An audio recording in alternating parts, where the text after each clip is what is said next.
नमन है उस मिट्टी को जिसने महाराणा सांगा से बेट को जन्म दिया।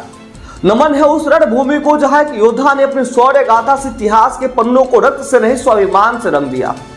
नमस्कार, मैं हूं सूरज और आप देख रहे हैं नमस्कार पूर्वांचल।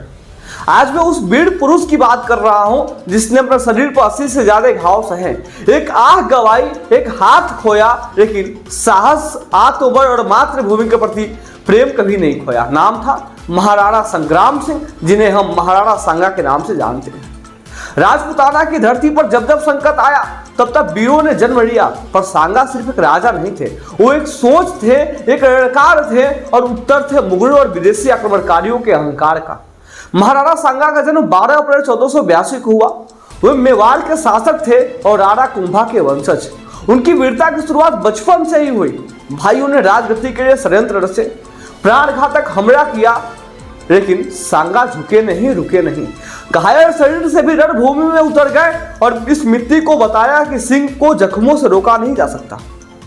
जब भारत की धरती पर बाबर जैसे विदेशी आक्रांता ने आक्रमण किया तब दिल्ली के कई राजा डर के मारे सिर झुका चुके थे, लेकिन एकमात्र राणा सांगा थे जिनकी आंखों में बाबर की नहीं केवल मातृभूमि की छवि थी। राणा सांगा ने 100 से ज्यादा युद्ध लड़े। हर युद्ध में उनका एक ही मंत्र था, जितनी चोटें मेरे शरीर को लगेंगी उतना ही मेरा संकल्प मजबूत होगा। एक हाथ नहीं था, एक आंख नहीं था, 80 से अधिक गहरे घाव थे शरीर पर मन में था एक आग, मुगलों को भारत से भगाने की आग। 1527 में खानवा के युद्ध में उन्होंने बाबर को चुनौती दी। बाबर ने पहली बार तोपों का प्रयोग किया, युद्ध में छड़ का सहारा लिया, पर महाराणा सांगा ने अंतिम सांस तक लड़े। सांगा हार नहीं माने थे, वे घायल हुए थे, धोखा खाए थे, पर सिर नहीं झुकाया।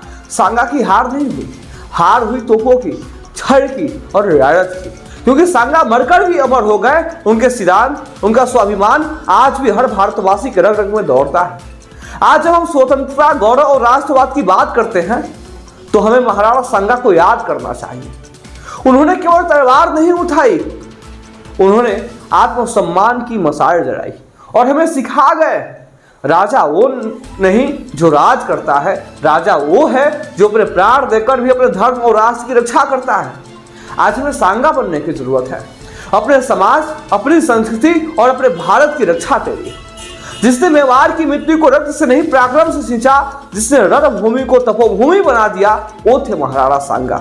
नमन है उस वीर को, नमन है उसकी सोच को और प्रण है हम उसके पद चिन्हों पर चढ़कर भारत को फिर से विकास, संस्कृति और स्वाभिमान की ऊंचाइयों तक ले जाएंगे।